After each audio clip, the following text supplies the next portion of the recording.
a lot of people, like, you almost have to be ADHD to be an entrepreneur because you have to be like okay with being good at so many other things. You can't be just a master of one. You have to be like a jack of all trades and become a master of those along the way. And not everybody has that kind of mind, and that's okay. Some people are these are different personality types too. Like the hunter is a completely different personality type than the dispo agent, the guardian. The guardian requires more empathy. The hunter requires more like the aggressive, like, let's get this done. Let's find it.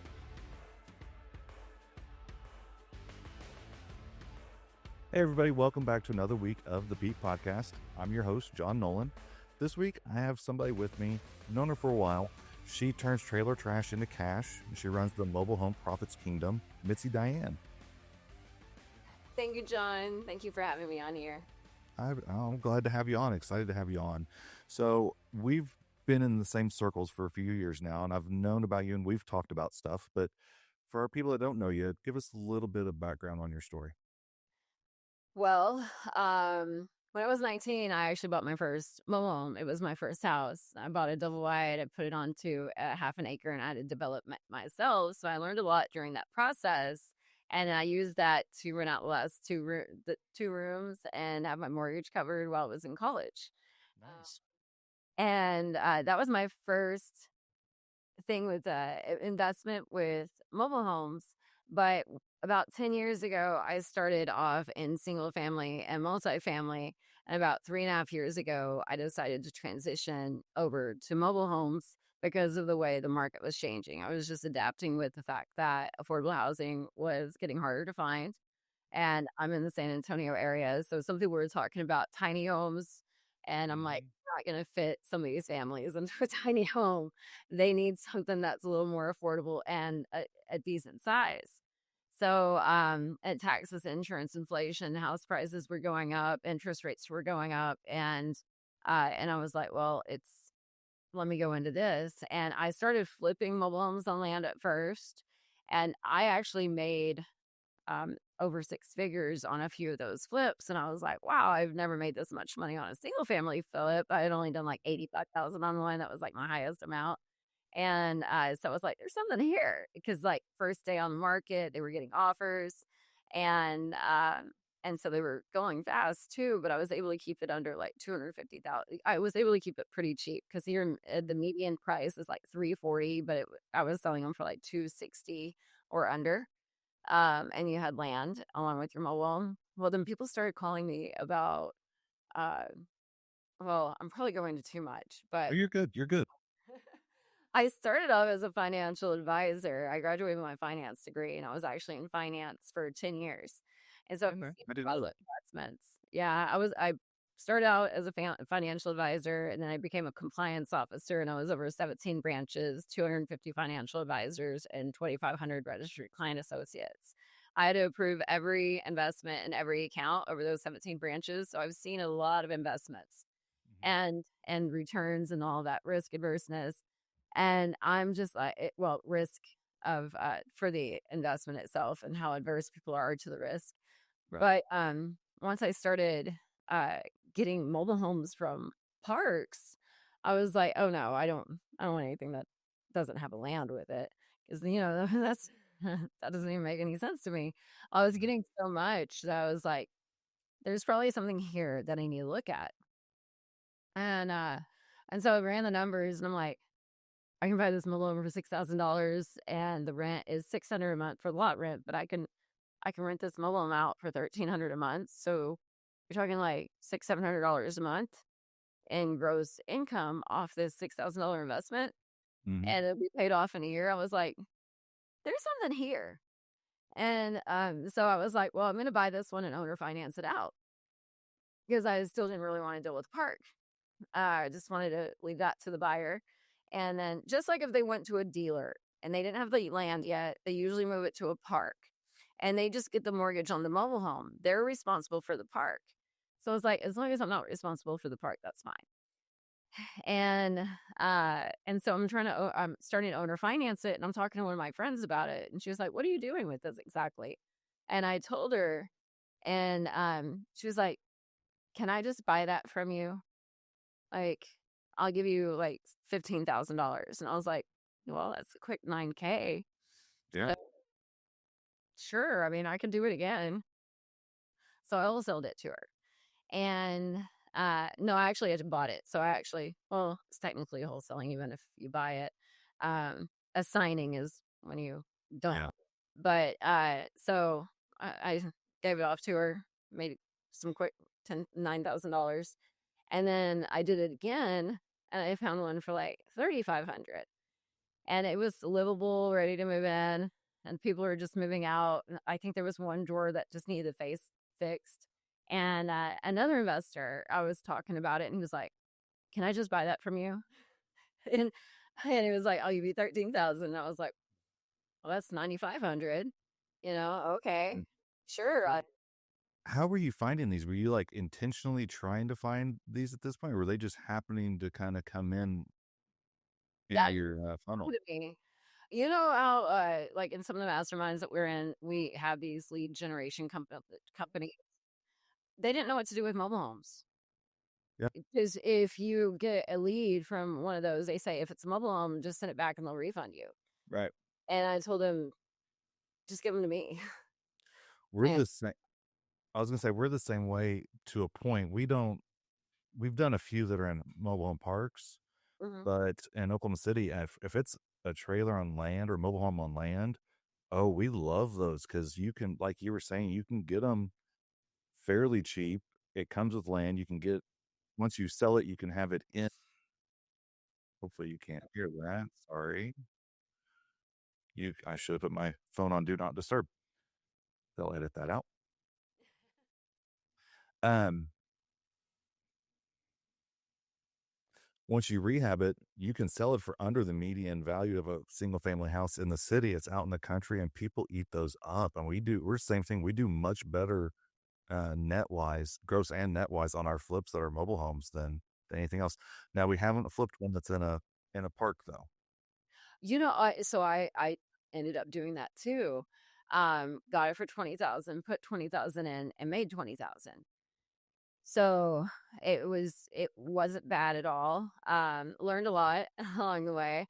But you can, and I've talked to a few other people, and some of my students are now doing it too, that they're putting maybe a max of 30 that includes the purchase, the repairs, and then they're selling it for 60, 65,000 because these mobile homes, you can make them really nice on the inside. They can look like a really nice home. I just take the mobile home stuff out. Even take the cheap shower out, put tile in, put tile on the black splash, just make it look like a home, a real home in there, and not an RV or a Yeah. cheap mobile home. And these, even if they're older, they can sell faster and easier for more money than some of these newer ones because they still feel like you walk in, it feels like a mobile home, and it's still cheap. Yep. Now you hit on older. Is there a cutoff point? If it's older than this date, it's too old. Well, 1976 and newer are considered manufactured housing, and they are under different kind of building standards. Now, saying that, I have seen some really nice 1972s that have Really? really done well, and they're very well built. So I'm not going to say that because it's under 1976 that they're not well built. Now, me personally, I like to deal with 2000 and above, but I have gotten a few 1990s and redid those and was able to make some money off those. Um, Nice. Do yeah, you ever move them? I have. Yeah. I think people are scared of moving a mobile home because they don't know what they fear that it's going to be a lot bigger process than it is, I'm assuming. Yeah, well, I kind of let the experts deal with that. The mobile home mover and the mobile home installer. I do ask them, these are things that you do need to know. Are they actually insured? Are they Yeah. licensed with the manufactured housing division? If it's your state, it may be through the DMV, or it may be through like a Department of Housing and Community Affairs and has a manufactured housing division under that. So those are the two things that I've noticed with different states. Um, but they'll be licensed. They do need to get a permit with the Department of Transportation, and you want to make sure that they're insured. Um, I can't just hook up a manufactured house to my F-150 and drive it down the interstate. have you seen that though? People, I've seen memes and I've seen reels. I can't believe it. Crazy. yeah, I mean, people do that. Like, there's a real estate investor down here that does mobile homes, and his mover literally does it with a truck and these smaller mobile homes. Like, hey, whatever works for you. The manufactured housing division does need to be updated on where it's moved. That doesn't always happen though. Mhm. But there's ways to get that fixed. There's remedies.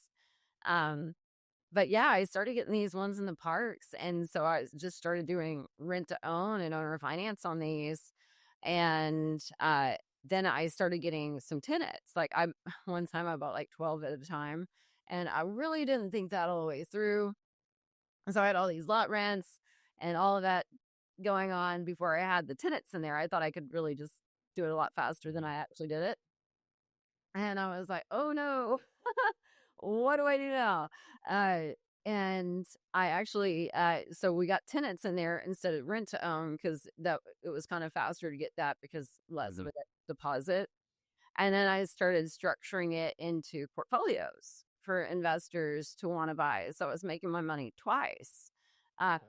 so packaging like 8 to 10 at a time, and I already have tenants in there, and then and it's making over like 12% cap rate after all the expenses.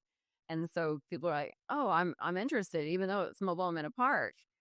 But we put insurance on it. There's the UCC one, the security and collateral agreement, all that's still there. You're on the title, the first lien holders on there. So some people are like, but what do you have as an asset? You still have a cash flowing manufactured house. Right. And the cool part about park is it comes with pools, parks, a community center, and it's Mhm. great for people who are transitioning out of apartments, or even are you living in the mobile home park but renting instead of owning. And so they're used to having all those amenities, and this allows them to buy their house. And then once they can go ahead and move it if they want to their own land when they can afford that. The move itself, as long as you get the right person to handle it, and also you make sure that you get the land ready. You have to have the pad down for the move, for the mobile home. Right. So when they move it out there, they have a place to put it. And you want to make sure, do you need to get it retrofitted to the land, which means they're going to tie it down to the land, and that way it can. The only way it's going to qualify for FHA, VA is if it's brand new. If it's been moved more than once, it's not going to qualify. But and that's why you want to tie it down. Is the is the time that it's placed on the original counted as a move, or is it one time after that? Just the original move, Okay. like from the dealer or the manufacturer to that land, it actually qualifies for new construction loan. VA, FHA qualifies for all of that. Okay. Yeah. Uh, That's cool. And do you? And I'm sure people are when they watch this, they're gonna have lots of questions. Like, man, this sounds really, really awesome. Like, do I have to pay cash for these typically, or are there banks or institutions? Because mobile home lending is a little bit different mm. when it's older, or if you're moving it or something, or if it's in a, especially if it's in a park and you don't own the land below it. How do you handle that? Oh, it's a great question. So there are chattel loans, and there are specific lenders for that. So there can be your local credit union. You may be surprised to find out they do chattel loans. Like here in San Antonio, Credit Human will actually do chattel loans. And what I mean by chattel loans is that it's considered personal property when it's not tied to land. Hmm. And if it's not tied to land, it's going to be a chattel loan. And these guys, 21st Mortgage is one of the biggest lenders. Um, you got Cascade, you got Zippy Loans, you have Triad, you have Vanderbilt. And then sometimes you even have some of these that'll pop up. Some lenders put some money together and they'll create a mortgage, but those go pretty fast, especially if you're doing anything better than, because usually the interest rate on these are about 9.98%. Okay. And then, so if you do anything like a little bit better than that, those loans, that money will be taken very quickly. Um, Well, and you've got enough spread that you can handle that. My brain just stopped for a minute. I love it when that happens. You've got enough spread to handle that interest rate. Um, that's really cool. And then like on one example, the first one, it was like, wow, I'll pay this off in a year. Obviously that's not going to happen on all of these. What kind of, and I'm sure every deal is a little bit different, mhm. but typically your average, how soon are they paid off? Are they like the 30-year mortgage on a stick built house? If you do a chattel loan, you can get like a 20 to 30-year loan on it. And that'll reduce your payment.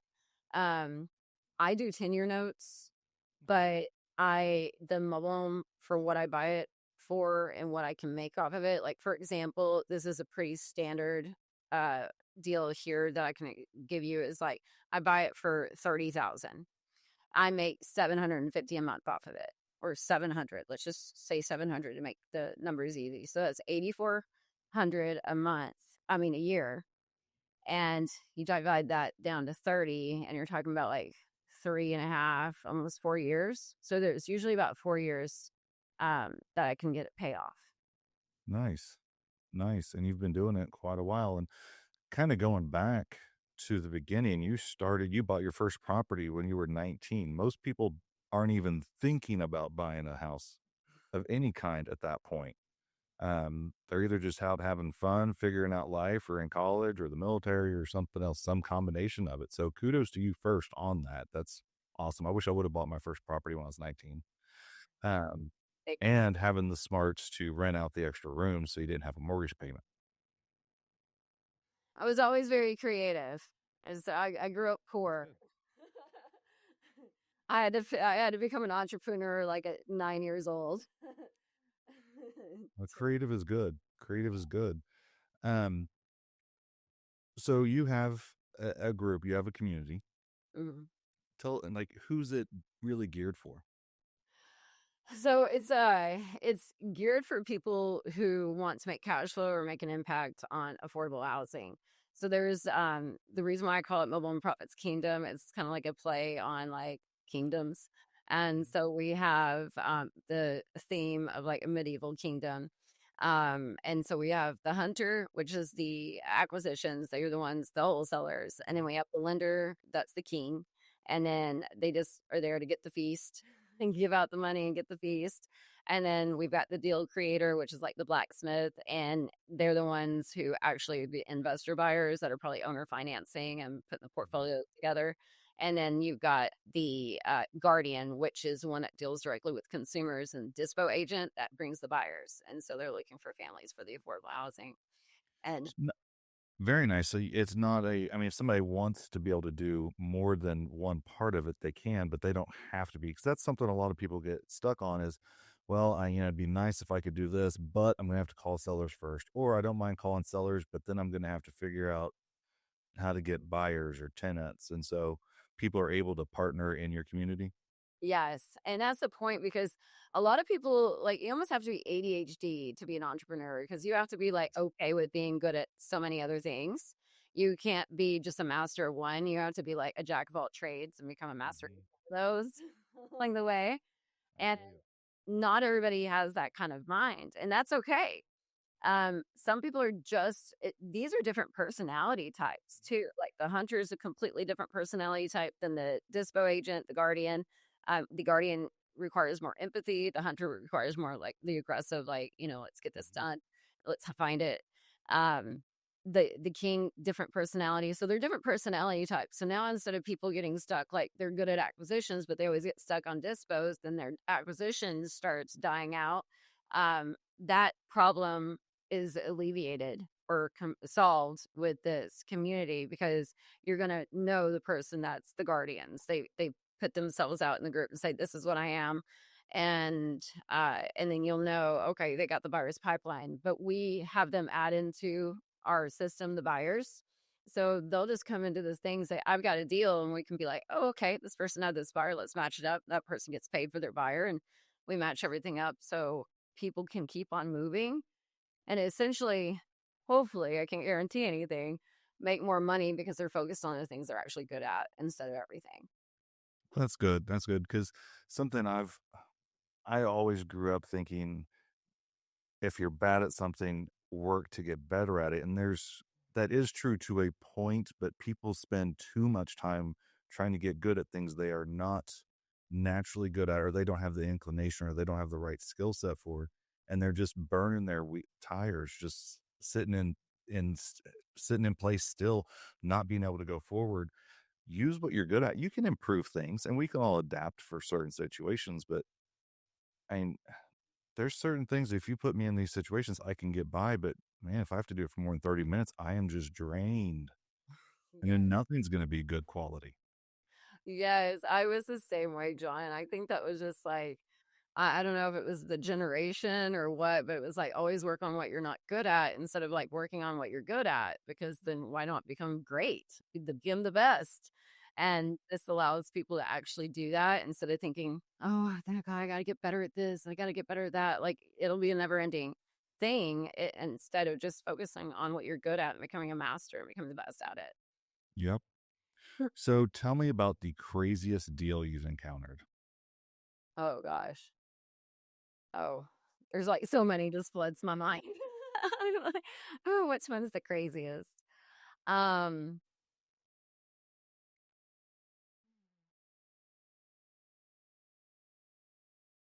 man,